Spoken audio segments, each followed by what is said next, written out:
नमस्कार फरीदाबाद, मैं सौरभ भारद्वाज और एक बार फिर आप सभी का हार्दिक अभिनंदन है। स्वागत है हमारे इस व्यू ऑफ स्टूडियो पॉडकास्ट में। और आज हमारे साथ स्टूडियो पहुंचे हैं रविंद्र फौजदार। आम आदमी पार्टी के बड़े नेता हैं, बल्लभगढ़ से विधायक का चुनाव लड़ चुके हैं और इस बार नगर निगम चुनाव में उनकी धर्मपत्नी यहाँ से मेयर का चुनाव लड़ रही हैं। उनके बारे में भी चर्चा करेंगे, लेकिन वर्तमान में जो फरीदाबाद का राजनीतिक परिदृश्य है उसको लेकर क्या सोच रहे हैं, कैसा सोच रहे हैं, उसके बारे में भी बात करेंगे। फौजदार जी नमस्कार। बहुत बहुत धन्यवाद। नमस्कार आपके सभी दर्शकों को, स्वागत है हमारे स्टूडियो में जी। फौजदार जी कैसा देख रहे हैं फिलहाल फरीदाबाद के चुनाव को? देखिए, फरीदाबाद के चुनाव के बारे में मैं देखूं जिस प्रकार से सरकार का रवैया रहा इस दौरान नगर निगम के चुनाव को लेकर के 3 साल लेट कर दिया। आज जो वोटर है वो बहुत नीरस दिखाई दे रहा है। दूसरा, जिस प्रकार का माहौल इन्होंने वोटर लिस्ट के साथ किया है, मैं आपको दावे के साथ कह सकता हूँ, क्योंकि चुनाव के 4 दिन बचे हैं, लोग अपनी वोट ढूंढने लगे अब लिस्ट में, उनको लिस्ट में अपनी वोट नहीं मिल रही। इतने ज़्यादा डिस्टर्बेंस किया है कि उसके घर से 3 किलोमीटर दूर तक तो उसके पोलिंग स्टेशन बन गए। और जो वार्डबंदी की, उसमें इन्होंने 3 साल की माथापच्ची के बाद क्या रिजल्ट निकाला कि व्यक्ति रहता किसी कॉलोनी में है, उसकी वार्ड कोई और है वो जिसमें वो रहता है, ज्योग्राफिकल लाइनिंग में, लेकिन उसकी वोट कहीं किसी और वार्ड में पड़ रही है। मतलब वो वोट डालेगा किसी और वार्ड के पार्षद के लिए, रहेगा किसी और वार्ड के अंदर। तो इतनी ज़्यादा अनियमितताएं और गलतियां की हैं इन्होंने, जिससे मैं समझता हूँ सबसे ज़्यादा लोग हमारे यहाँ के वोटर्स को ही होने वाला, सिटीजन्स को ही। और दूसरी तरफ बात हम करें कि एक कमाल की बात इन्होंने और कर दी कि जब ये इन्होंने सर्वे करके रिजर्व किए कि ये BC हुआ, ये हुआ, हमें आज तक कहीं पर भी वो डेटा नहीं मिल रहा कि इन्होंने वो पॉपुलेशन की काउंटिंग कब की, जाति के आधार पर कब कब में वो करके चले गए। हमें कोई मकान वाले का ऐसा मिला नहीं आज तक। तो इन्होंने सब ऑफिस में बैठ के सब कुछ अपनी सहूलियत के हिसाब से किया है और मतदाताओं को इस तरीके से भ्रमित करने के लिए इस तरह की वार्डबंदी की है कि वोट डाल नहीं ना पाए। मैं आपके इस स्टूडियो में आज बोल रहा हूँ कि नगर निगम के चुनाव में किसी भी वजह से या किसी भी कीमत पर 50% से ऊपर वोटिंग नहीं हो पाएगी। और आप अपने संवाददाताओं को जरूर भेजें पोलिंग स्टेशन के आसपास। वहाँ जो मतदाता अपनी फ्रस्ट्रेशन निकालेंगे कि वो आएगा उस पोलिंग स्टेशन पर जिस पे वो हमेशा वोट डालता था, आज उसकी वोट वहाँ नहीं मिलेगी, वो किसी और पोलिंग स्टेशन में बताया जाएगा जहाँ वो पहुँचेगा ही नहीं। तो इस तरह का माहौल इन्होंने बनाया है, मैं जहाँ तक समझता हूँ। लेकिन जो भी जनता वोट डालने आएगी वो कहीं ना कहीं इनके खिलाफ जाएगी। अंडर करंट महसूस हो रहा है पब्लिक में। जो पिछली बार विधानसभा चुनाव में एक अंडर करंट था बीजेपी को लेकर जी, वो इस बार शायद विपक्ष को लेकर है जनता में। फिलहाल के जो हालात हैं आप देखिए, किस तरीके से नॉमिनेशन के लिए NOCs के नाम पे लोगों को परेशान किया गया और कहीं ना कहीं वोटर को दुखी करने का काम इन्होंने किया है। वही कारण है कि आज आपको पूरे शहर में कहीं चुनाव का माहौल भी नज़र नहीं आता। वरना लोकतंत्र का सबसे बड़ा पर्व था विधानसभा का चुनाव। आज अब नगर निगम के चुनाव तो छोटी इकाई है, उसमें ज़्यादा शोर रहता है, लोगों के बीच में उत्साह ज़्यादा रहता है, चर्चा ज़्यादा होती है, लेकिन आपको कहीं कुछ दिखाई नहीं देता। ये सब इनका किया धरा है, इसकी कीमत भी इनको इसी चुनाव में चुकानी पड़ेगी। क्या लग रहा है भाजपा ने जो टिकटों का वितरण किया उसको लेकर कैसा सोच रहे हैं आप? देखिए, मैं जहाँ तक समझता हूँ इन्होंने केवल अपनी राजनीतिक मैनेजमेंट को पूरा करने के लिए वार्डबंदियाँ करी। कई सारे वार्ड ऐसे थे, मैं बल्लभगढ़ शहर की विशेष तौर पर बात करूँ, रिजर्व कैटेगरी वाइज होते हैं, वो ज़रूरी भी है, लेकिन उस गिनती को, लोगों के आंकड़ों को अपनी मर्जी के हिसाब से बदल करके उसको रिजर्व करा देना अपने राजनीतिक सहूलियत के लिए, वो ठीक नहीं है। हमारे शहर में हमारे विधायक मूलचंद शर्मा जी ने रिजर्वेशन कराए कुछ, वो सिर्फ इसलिए किए कि ताकि कुछ लोगों को उनको टिकट ना देनी पड़े, चुनाव ना लड़ पाए। हो सकता है वो चुनाव में उनको टिकट देते ना देते वो उनकी मर्जी थी, लेकिन लोगों से चुनाव लड़ने का अधिकार छीन लेना मैं इसको ठीक नहीं मानता। इसकी कीमत उनको भविष्य में चुकानी पड़ेगी, उस पार्टी को भी चुकानी पड़ेगी। आज हमारे शहर के अंदर तमाम इस तरह की वार्डबंदी की गई जो मैनेजमेंट से करी गई, सोच करके तय इरादे से की गई। नेचुरली यदि कुछ होती तो किसी को कोई ऑब्जेक्शन भी नहीं था। मैनिपुलेशन कर करके उनको किया गया, जिससे वहाँ के तमाम जो लीडरशिप है, चाहे वो किसी भी पार्टी के हों, मैं बड़े खुले तौर पे कहता हूँ भाजपा के लीडर्स को बहुत बड़ा लॉस हुआ इसमें। उन लोगों ने कितने समय से वहाँ मेहनत की थी, मैं देखता हूँ। लोग देखो राजनीति में क्या है कि हो सकता है मेरी पार्टी से हो दूसरी से हो, लेकिन सच हमें नज़र भी आता है। भाजपा के तमाम नेताओं ने जो पार्षद की तैयारी कर थे बहुत मेहनत की, काफ़ी लंबे समय से जुड़े हुए थे, संघर्ष था। 3 साल तो आपने चुनाव ही लेट कर दिया, 3 साल पहले से वो तैयारी कर रहे थे। जो टेन्योर काउंसलर का होता है उतना टाइम तो उनको लोगों के बीच में चुनाव की वोट मांगते मांगते हो गया, लास्ट में पता चला कि आप चुनाव नहीं लड़ सकते। तो ये डिजास्टर है, ये ठीक नहीं हुआ है, इसकी सजा, इस पाप की कीमत तो चुकानी पड़ेगी। अब फौजदार जी किससे मुकाबला मान रहे हैं, कांग्रेस से या भाजपा से? देखिए हमारा तो कांग्रेस तो मैं समझता हूँ जिस तरीके विधानसभा चुनाव में भाजपा के साथ मैनेजमेंट कर जाती है, किस तरीके से आप देखते हैं पूरी हरियाणा की जनता चाहती थी कि किसी भी तरीके से भाजपा की सरकार को हटाया जाए और वो भाजपा के विरोध में वोट डालना चाहते थे। लेकिन कांग्रेस कहीं ना कहीं भाजपा की बंधुआ मजदूर की तरह काम कर रही है, स्पेशली हरियाणा के अंदर तो मैं यही देखता हूँ। उन्होंने हर वो काम किया ताकि वोट जनता उनको ना दे पाए, उनसे खिलाफ हो जाए। चाहे उनके नेताओं के द्वारा दलितों के बारे में, दलित लीडरों के बारे में बोले गए अपशब्दों, देखिए जिस तरीके से अपने दलित लीडर्स के लिए गाली देने की परंपरा कांग्रेस के अंदर है, ये कहीं और हो नहीं सकती। बहुत बड़ी संख्या में दलित वोटर उनको देना चाहता था, उन्होंने नहीं दिया लास्ट में। और कहीं पर ऐसा भी महसूस होता था कि यदि आम आदमी पार्टी के साथ गठबंधन हो जाएगा तो भी कांग्रेस की सरकार फुल फ्लैश आ जाएगी, वो भी नहीं होने दिया गया। आप सबको पता होगा कि राहुल जी खुद आम आदमी पार्टी के साथ हरियाणा में गठबंधन में इंटरेस्टेड थे। हमारी पार्टी ने भी उनको 14 सीटों की लिस्ट दे दी, उन्होंने कहा कि हम आपको 6 देंगे। हमारे लीडर ने कहा कि चलो ठीक है 6 सही, 6 की लिस्ट दे दी। और उस 6 पर भी हरियाणा की लीडरशिप एग्री नहीं होती, यानी कि अपनी टॉप लीडरशिप को छोड़ करके उनके विचार, स्टेट की जो लीडरशिप, स्टेट की लीडरशिप, वो बाद में बात यही है कि पर्सनल इंटरेस्ट ज़्यादा हावी थे। उसकी कीमत हरियाणा की जनता क्यों पे करेगी, इसका जवाब उनको भी मिलने वाला है। तो अपना चुनाव रहेगा भाजपा के साथ, और जो भाजपा के नगर निगम की ट्रिपल इंजन की सरकार बोलते हैं, केंद्र में, स्टेट में, हरियाणा में और अपने नगर निगम में, पिछले लगभग 10 साल से तो उन्हीं की सरकार है, छोटी सरकार नगर निगम की। कितने घोटाले आप लोगों ने देखे, 200 करोड़ का तो बड़ा घोटाला, वो तो कैग ने भी बोल दिया, सब ने बोल दिए। तमाम घोटाले, कहीं सीवर की सफाई के नाम पर घोटाले हुए, कहीं सड़कों की सफाई और बनाने के नाम पर हुए। तो वो सरकार किसकी थी? वो भी भाजपा की थी। उस समय मेयर किस पार्टी का था? वो भी भाजपा का था। तो जब भाजपा के मेयर और पार्षदों के रहते हुए पहले भ्रष्टाचार हुआ है, तो नए वाले किस मुंह से कहेंगे कि हम भ्रष्टाचार रोक सकते हैं? ये तो वही है बात। और देखो जिस मेयर के कार्यकाल में सब हुआ, वो मेयर आज भी इस पार्टी से चुनाव लड़ रहा है। और जो काउंसलर उस टाइम थे वो आज भी चुनाव लड़ रहे हैं, जिनके वार्डों में भ्रष्टाचार हुए थे। तो भाजपा ने भ्रष्टाचार को रोकने के लिए कहाँ कदम उठाए? तो हमारी लड़ाई उनसे है और जनता के बीच में इस बात को लेके जा रहे हैं। तो कितनी वोट समझें जो आम आदमी पार्टी को पड़ेंगी इस बार? हम तो ये कहते हैं जहाँ वार्ड में हमारे कैंडिडेट लड़ेंगे, ताबड़तोड़ मेहनत कर रहे हैं, लोगों के बीच में जा रहे हैं, बहुत अच्छी फाइट रहेगी। और यदि जनता दल का सहयोग रहेगा जिस तरह का अभी तक मिल रहा है, हम जीतेंगे। पर फौजदार जी, आपकी पार्टी बमुश्किल 15 पार्षद चुनाव मैदान में उतार रही है जी।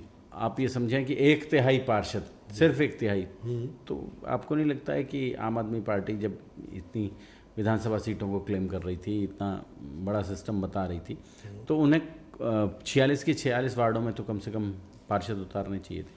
ठीक है, उसमें कहीं ना कहीं कर हमारे काफ़ी सारे जो साथी थे उनके एनओसीज और उनके फॉर्म रिजेक्ट करके रोक दिया गया, किसी ना किसी बहाना लगा करके। और अड़चन भी ये रही, लेकिन आम आदमी पार्टी का वोटर हर जगह है। एक तो वार्ड नंबर शायद 9 का मामला था, वो हरविंदर कौर, ठीक, वो आपकी सूची में भी नाम आया, फिर वो आपकी सूची की बजाय वो कांग्रेस की सूची में भी नाम आया, फिर उन्होंने कांग्रेस के टिकट पर चुनाव लड़ने की घोषणा की और कांग्रेस का पर्चा भर दिया, फिर उसके बाद आया कि जी वो तो भारतीय जनता पार्टी के समर्थन में बैठ गए हैं, अब चर्चा ही नहीं कर रहे हैं। अब जिसका अंत भाजपा में जा कर के हुआ तो आप समझ लीजिए शुरुआत भी वहीं से रही होगी। शायद कहीं ना कहीं मुझे लगता है सबसे पहले वो हमारी पार्टी से टिकट मांग रहे थे जी, खूब अच्छे से ध्यान में है, और हमारे किसी साथी ने उनको रिकमेंड भी कर दिया, ठीक है भाई जो मांग रहे थे, तो हमारी पार्टी की सूची में उनका नाम आया। और ऐसा ही मुझे लगता है कि कांग्रेस के पास भी उम्मीदवारों की कमी रही है। उन्हें लगा कि भाई इनको टिकट दिए, इसको ही मिल लेते हैं, यही मान जाएगा। उन्होंने उसको मैनेज किया, उन्होंने उसको टिकट दे दी, लेकिन वो ये समझ नहीं पाए कि जिसको हम पहले मैनेज कर सकते उसे तो कोई और भी मैनेज कर लेगा, तो वो आगे जा करके भाजपा से मैनेज हो गए। भाजपा ने मैनेज कर लिया। तो मैं तो कांग्रेस को समझता हूँ जब आप दूसरे कैंडिडेट को मैनेज करें तो वो तो होने वाला है मैनेज, जो आपसे हो गया वो किसी और से भी हो जाएगा। खैर ये सब चीज़ें आती हैं सामने, इसमें कहीं ना कहीं हमारी चूक हुई है। चूक हुई है। अभी मौका दिया जी, अगर मौका मिला आपकी पार्टी को मेयर पद पर चुनाव जीतने में, और तो क्या लगता है कौन से मुद्दे होंगे, कौन से सेक्टर होंगे, कौन से इलाके होंगे जहां आपकी पार्टी काम करना चाहेगी सबसे पहली? देखिए सबसे पहले हम काम करना चाहते हैं पीने के पानी के लिए। हमारे पूरे फरीदाबाद शहर के अंदर मैं कोई भी ऐसा घर ऐसी टूटी नहीं पाता जिसमें पीने लायक पानी आता। पूरा शहर पानी खरीद करके पी रहा है, पोर्टेबल वाटर सभी लोग खरीद करके पानी पी रहे हैं। 20 रुपये लीटर, आप समझ सकते हैं हालात क्या है। और पानी पर तो कोई कंट्रोल नहीं होना चाहिए, वो सरकार की जिम्मेदारी हर किसी को मिलना चाहिए। यदि आप वो भी उपलब्ध नहीं करा पा रहे तो आप कर क्या रहे हैं लोगों के लिए। दूसरा, शहर की सड़कों पर उड़ती हुई धूल। आप भारत के मानचित्र पर फरीदाबाद का नाम बड़ा ऊंचा मानते हैं हमेशा, चाहे वो इंडस्ट्रीज की वजह से हो क्या कैसे भी, लेकिन जैसे कोई आदमी फरीदाबाद आता है तो उसकी तस्वीर कुछ और बदल जाती है उसके मन में। वो वहाँ से सोचता है फरीदाबाद बहुत बड़ा शहर है, दिल्ली एनसीआर से टच है और बड़ी बड़ी इंडस्ट्रीज हैं यहाँ पर, लेकिन जब यहाँ शहर में घुसता है तो चारों तरफ धूल ही धूल दिखाई देती है, रेत उड़ता है। इसकी व्यवस्था करेंगे, इसका सुधार करेंगे। तीसरा, नेशनल हाईवे हो, स्टेट हाईवे हो, शहर की सड़कें हों, गलियाँ हों, या फिर दिल्ली बॉम्बे एक्सप्रेस हाईवे हो, आप सभी सड़कों पे एक चीज़ बड़ी कॉमन मिलती है, बेसहारा गाय और दुनिया भर के अन्य पशु सड़कों पर कभी भी किसी भी। आज भी बात हो रही थी, अभी थोड़ी देर पहले महेश सिंधु का फ़ोन आया, बोले जी मैंने एक वीडियो भेजा। मैंने कहा यार वीडियो तो बहुत अच्छा नहीं दिख रहा है, बहुत अच्छा समझ नहीं आ रहा है, लेकिन आप आओ स्टूडियो में बैठकर बात करेंगे। तो ये तो ज्वलंत मुद्दे हैं जिन पर शहर में चर्चा होनी चाहिए। हम बिल्कुल इसकी व्यवस्था जरूर करेंगे। हमारे शहर के पास जगह की कमी नहीं, लोगों की इच्छा के अंदर कमी नहीं, वो गायों की सेवा कर सकते हैं, लेकिन सरकार थोड़ा सा इनिशिएट ले तो। लेकिन सरकार की जो इच्छाएं हैं या सोच है वो अन्य दिशा में ज़्यादा चलती है। हम इसमें काम करेंगे। इसके अलावा हम बात करें, कहीं ना कहीं नगर निगम में भ्रष्टाचार से लोग बड़े त्रस्त हैं। पिछले 3 साल के अंदर जो प्रॉपर्टी आईडी के मकड़ जाल में लोग फंसाए, आप सभी लोग बेहतर ढंग से जानते हैं। तोड़फोड़ विभाग से 1 करोड़ रुपए महीने की मंथली जा रही है शहर के एक बड़े अधिकारी को। शायद इससे ज़्यादा भी जा रही हो, इससे ज़्यादा भी जा रही हो सकता है हमारे पास आंकड़ा कमज़ोर आया हो। आपको तो एक जोन की रिपोर्ट मिली हो, कई जोन है हमारे यहाँ, कई जोन है, बिल्कुल ठीक कह रहे हैं हम। तो बुलडोजर ना कुछ लोगों के मकानों को उजाड़ने के लिए भी आता है, कुछ लोगों के मकानों को बनाने के लिए भी आता है, कुछ लोगों के मकानों को भरने, घरों को भरने के काम भी आ रहा है। ये तो हम सभी जानते ही हैं। और किस तरीके से ये काम होता है, टारगेटेड बेस, सब देखते हैं। कितनी तमाम अवैध कॉलोनियाँ बनती हैं, आप जाएंगे एक तरफ टूटी हुई मिलेंगी, एक तरफ बनती हुई मिलेंगी। जो टूट गई उस अधिकारी तक उनका हिस्सा नहीं पहुंचा, जहां बन गई वहाँ हिस्सा पहुंच गया। तो ये तो काम चल रहा है। बाकी सबसे इम्पोर्टेंट चीज़ पीने का पानी, सड़कों की सफाई, और इन जो सड़क पर दुर्घटना का कारण बनने वाले आवारा बेसहारा पशु है, हम इन पर जरूर काम करें ये सब। और दूसरा, भ्रष्टाचार नगर निगम का। गरीब आदमी को यदि अपना मकान बेचना भी है तो उसके सामने बड़ी जटिल समस्या है कि उसकी बेटी की शादी है, 100 गज का मकान है, 50 गज किसी को बेचना है। अब उसको प्रॉपर्टी के अंदर डिवीजन कराना है। डिवीजन कैसे होता है आप मुझसे बेहतर जानते हैं जी। उसकी कीमत क्या चुकानी पड़ सकती है ये भी आप मुझसे बेहतर जानते हैं। इसमें कुछ बदलाव और सुधार की ज़रूरत है। पता चलता है कि उसको कोई डिवीज़न के लिए 50,000 रुपये घूस मांग रहा है। ये आम चलन की चीज़ें हैं आज। जिस आदमी को अपनी बेटी की शादी के लिए प्लॉट बेचना पड़ रहा है, उसको 50,000 की घूस देनी पड़ रही है। ठीक है, इसका तो समाधान करना पड़ेगा, उसी दिशा में काम करेंगे। उसी दिशा में काम करेंगे। फौजदार जी, आप आम आदमी पार्टी के जिलाध्यक्ष भी हैं जी। अभी भारतीय जनता पार्टी की ओर से कृष्णपाल जी कह रहे हैं कि मज़ा नहीं आ रहा है इस चुनाव में, चुनाव लड़ ही नहीं रहा है, कोई सामने है ही नहीं। मतलब हम ऐसे पहलवान हो गए जो अकेले अपना लंगोट घुमा रहे हैं और पूरे मैदान में कोई हमारे साथ दंगल करने नहीं आ रहा है। मतलब हमारी जोट का कोई पहलवान नहीं मिल रहा है जी। और दूसरा एक बड़ा प्रचलन में है कि वो लखनऊ में एक रिकॉर्ड बना था 3-3.5 लाख वोटों का, तो उसको हमें तोड़ना है इस बार फरीदाबाद से जी। क्या लग रहा है आपको? देखिए, मज़ा आने की बात तो ये है कि इस शहर ने अभी लोकसभा का चुनाव भी देखा था। तमाम भाजपा के नेता क्लेम करते थे कि हम 10 लाख पार का मार्जिन लेकर के जीतेंगे। वो पूरे शहर ने देखा है वो क्या हुआ उस चुनाव का हश्र। नहीं, फिर बाद में वो थोड़ा अमेंडमेंट आ गया उसमें। हाँ। कि हमें नहीं 10 लाख वोट मिल जाएंगे हमें। अच्छा, फिर उसके बाद क्या हुआ लास्ट में नतीजा? फिर वो तो शहर ने देखा कि मैं वही तो कह रहा हूँ, भाजपा बहुत एडवांस बोलने वाली पार्टी है। इसके कार्यकर्ता जितने भी हैं सब इस बात के लिए ट्रेंड है। चुनाव गले को आ गया था, ये तो पलवल जिला पलवल ने थोड़ी लाज रख ली। मैं बता रहा हूँ, तो नतीजे कुछ और ही थे। यस, मैं वही बता रहा हूँ। एक निजी अस्पताल की गाड़ियाँ भागती थी फरीदाबाद से जी, एम्बुलेंस भागती थी और उसमें पैसा होता था जी, और वो वहाँ जाके गाँवों में बढ़ता था। ये मतलब सब ने देखा ये।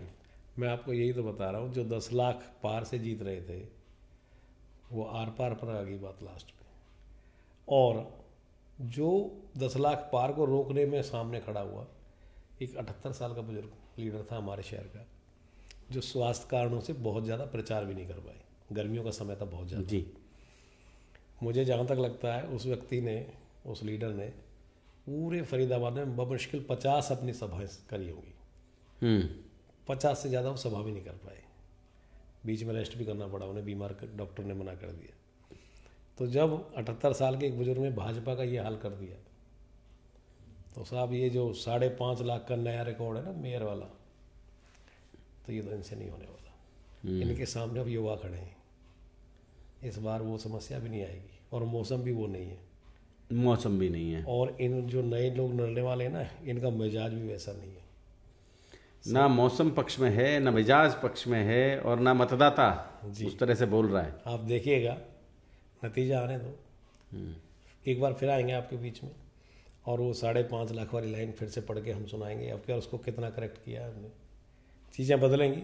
बाकी मैं आपके माध्यम से फरीदाबाद के तमाम मतदाताओं से एक बात ज़रूर बोलना चाहता हूँ। आपने इस फरीदाबाद को पिछले 10 साल में नगर निगम के भ्रष्टाचार के लिए जाना है, अव्यवस्थाओं के लिए जाना है, यहाँ शहर में फैली हुई गंदगी और कूड़े को देख करके जाना है। अगर आप इस बार फिर भाजपा को वोट देते हैं तो कुछ भी बदलने वाला नहीं, क्योंकि लोग वही रहने वाले हैं। इस बार यदि शहर की सफाई चाहते हैं ना, तो वोट दूसरे पक्ष में कीजिए, इनको बदलिए। इनको बदलेंगे तभी इस भ्रष्टाचार पर लगाम लगेगी, वरना ये लोग तो फिर वही के वही रहने वाले हैं। इस शहर ने 7 साल वही मेयर देखा है जो भाजपा का था, फिर से भाजपा का मेयर बनाएंगे तो क्या अंतर आएगा? बात अब वही चर्चा चल रही है कि ट्रिपल इंजन सरकार की बात हो रही है, तो ट्रिपल इंजन सरकार तो पहले भी थी। ट्रिपल इंजन सरकार ने 200 करोड़ भी चुरवाए, इनके तो चौकीदार फेल हुए सर, और इतने अच्छे फेल हुए आप हैरान रह जाएंगे। जहाँ एक ईंट नहीं लगती वहाँ 200 करोड़ जाते हैं। मैं तो ये कह रहा हूँ, जहाँ जहाँ ईंट लगी है वहाँ भी देखिए ईंटों के नीचे कुछ ना कुछ दबा मिलेगा। इनकी एक ईंट उखाड़ोगे उसमें भ्रष्टाचार ही मिलने वाला है। जी फौजदार जी, आप स्टूडियो पधारे, हमारे साथ इस चर्चा में हिस्सा लिया, आपका बहुत बहुत धन्यवाद। बहुत बहुत धन्यवाद। बहुत बहुत धन्यवाद। जोड़ेंगे फरीदाबाद आपको शहर की ऐसी ही और महत्वपूर्ण राजनीतिक चर्चाओं के साथ। बहुत बहुत शुक्रिया।